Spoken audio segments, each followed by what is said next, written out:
Link's diary, final day, final hours. As I look out upon the wastrels of Cocktown, the empty loneliness of these abandoned streets calls out to me. The one lone fool stands by his half-finished construct, a monument to his own stupidity, rallies against me as surely as the cries of the angry moon. It stares above me, waiting, expectant, and I have nothing to offer it. The people of this once great city will call out to me for a hero, for a savior, and I'll say down to them, Alrighty then! Hey folks, welcome back to the final Let's Play for Majora's Mask. We are entering into the final hours of the game. Huzzah! Now, the final countdown is upon us. I have every single item, every mask that I shall damn well need. I've topped up my inventory with all sorts of goodies and supplies and other helpful items. So with any luck, I won't get my ass handed to me. Which, you know, is always good, I think. Yes. Almost there. Come on, come on, come on, come on, come on. Should have timed this more or less right. There we go. 12 o'clock. That's more like it. Now hopefully the audio for this isn't too distorted. The last, well not the last LP actually, the last time I recorded in this particular room, for some reason the acoustics of this room are either really really good or really bad, I can't quite decide. But the result was that what I recorded came out impossibly loud. So much so that even after turning it down it was still horrendously distorted. And I can only really apologise for that. For those of you who watched Final Fantasy 9 Part 2, again, apologies. I have no idea why that happened, but hopefully it won't happen this time. Not in the least because I'm only going to be recording part of the set in this room. Hey buddy, sup? Sis, Tal, Skull Kid, Link, Moon. We all finished now? Good, good. Yeah, we already know all that. Thanks for reminding us, sir. I don't want to bitch slap him as well. Let's just get on with this, shall we? I'll finish kicking your ass and then we'll all go home. Yes, they might be reusing all of the old animations from the original cutscene, but they have at least changed the text. That's something at least, eh? No, you know, I suppose they really couldn't have done much to change it, since this is supposed to be a time warp kind of situation. I suppose maybe... yeah, maybe they could have left the animation the same but changed the camera angle. Even then, that's not really a great thing. Right, oath to order. What is it? What is it? What is it? Forward, down, A, down, forward, up. So, right hand side, D-pad. Upper, low, down, and upper, low, down, down, upper, up. Okay. Yeah, I found out that trying to memorise this as patterns rather than individual notes seems to work a lot better for me. I'm not sure why. I don't recall getting a particularly high score on spatial memory tests. Oh well, whatever. No, that means nothing to anyone who hasn't also, you know, done a psych degree, but oh well. That's right, bitch. We've just called in the big boys. Literally, the giants. They're going to kick your ass. Well, most likely not. Most likely they're just going to stand around stopping the moon, and I'm going to have to kick your ass. But, oh well, whatever. And he starts skitzing out for no reason. He's like, fuck! Now I'm in trouble? Yes, you fucking well are, son. Time for your whooping. Notice it's rather bright out here, isn't it? Eventually, it's been so long since I played the original game, I can't remember whether it's supposed to look like this, or if this is the result of some sort of glitch that I'm not aware of. Whether it's supposed to look like it's nighttime still, I honestly don't know. suppose it depends on how long into the final day you're supposed to have gone. I mean, it could have started to become light again by now, I suppose. But still, went from pitch blackness in one scene to this. Which is a bit out of place, really, doesn't it? Yeah, the giants just glitch straight through the scenery. The dev teams thought, you know, bollocks to it. We're talking about supernatural giant ghost things. They're not going to bother trying to make it so that when they step across the fields, it looks like they're actually making contact with the ground in any, you know, reasonable fashion. Just give them epic green moustaches, that'll do. Maybe we'll take any notice after that, surely.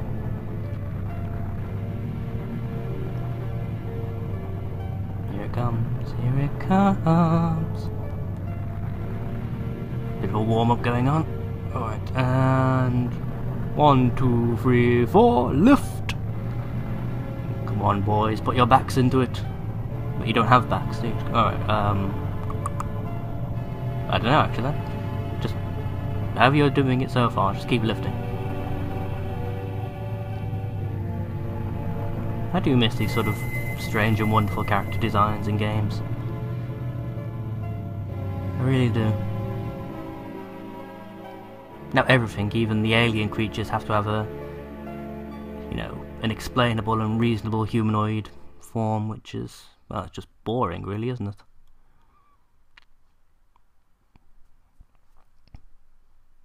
So, we've stopped the moon, the game's over.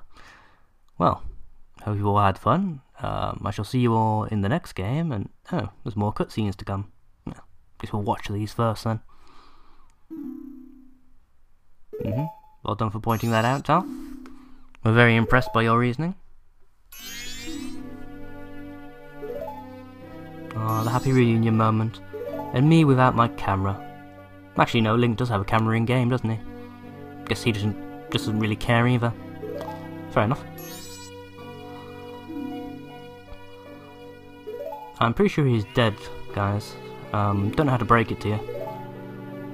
But I think the magic fried his brain. Yeah.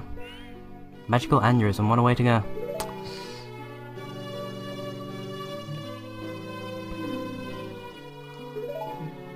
Yeah, I'm pretty much with your sister in this case, mate. Guy was a gigantic, megalomaniacal douche. I didn't at least have the decency to, control the power he had. Guys? Who said that?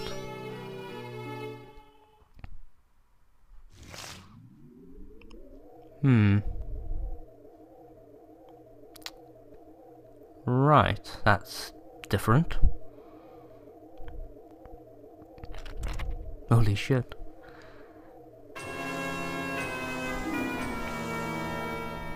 Everyone else sees the talking mask, yes?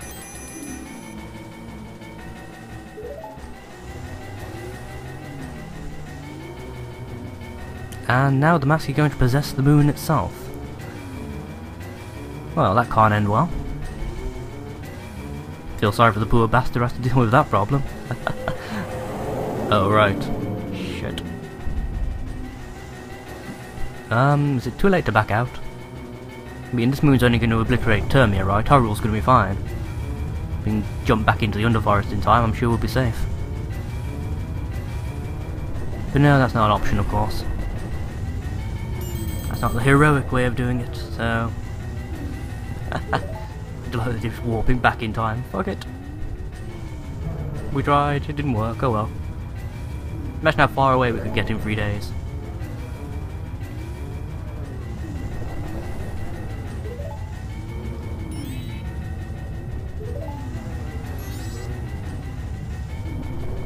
Yeah, he's clearly an idiot. That's what's wrong with him.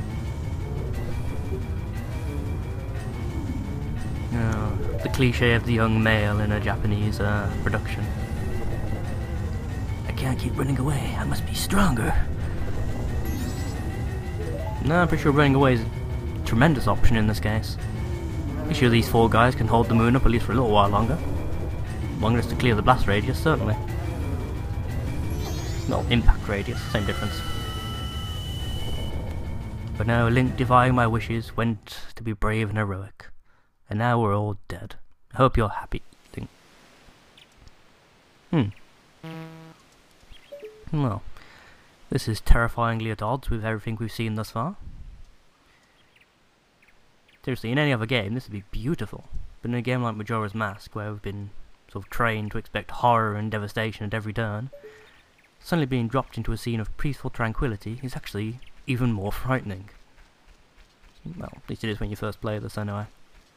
It's still a bit unsettling when you play it now, if I'm quite honest.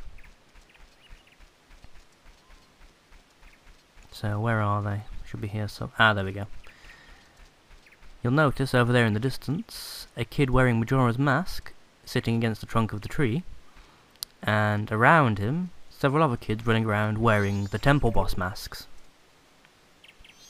Yeah, there's Grog, and I think that's Goet, isn't it?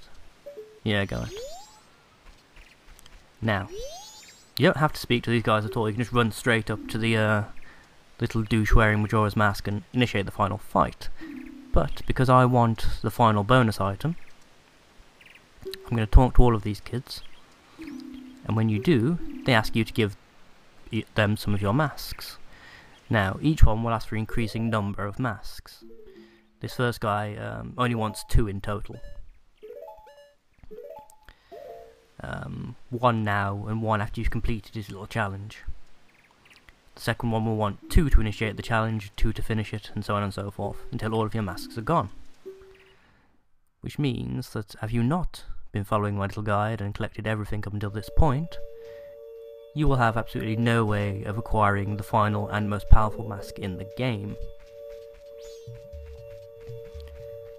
So, these are like, they're not even mini dungeons really, it's usually just 1 room or so, with a little bit of a, well, a fairly gigantic puzzle stopping you from getting to the other side. Nope, that's not going to work. Mistimed that jump completely. It's been far too long since I played as a Deku Scrub. I've forgotten what the drift speed and everything is. Now some of you might be thinking, wait a second, you played as a Deku Scrub extremely briefly in, ah fuck, I've messed it up, haven't I? Yeah. I'm going to die.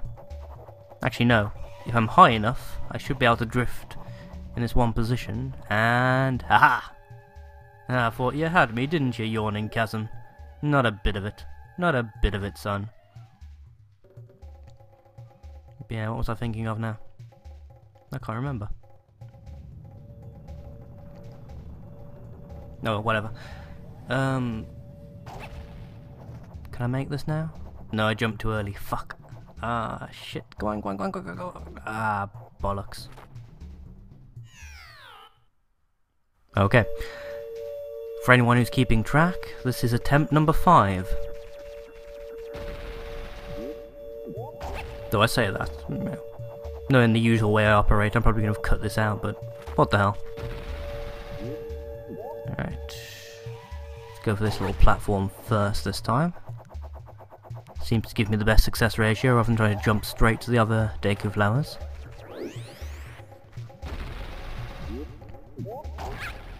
Here we go. And land it, and into the flower, into the flower.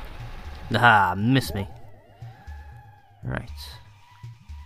Oh yeah, if I have cut this out, and nobody knows why my heart meter suddenly went up, because I collected the heart piece over there to the right.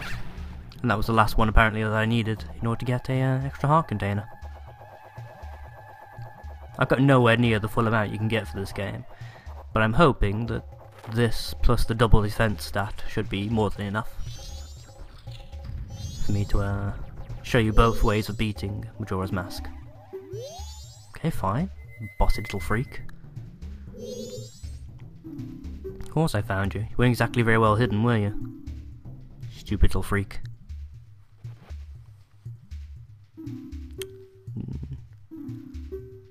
Your friends. What kind of people are they? Well, some of them are fish people, some of them are rock people, some of them are eternal children. Do they think of me as a friend? Probably not, to be honest with you. None of them seemed particularly bothered when I left the land of my birth, after saving all of their ungrateful asses. But yeah, not that I'm bitter.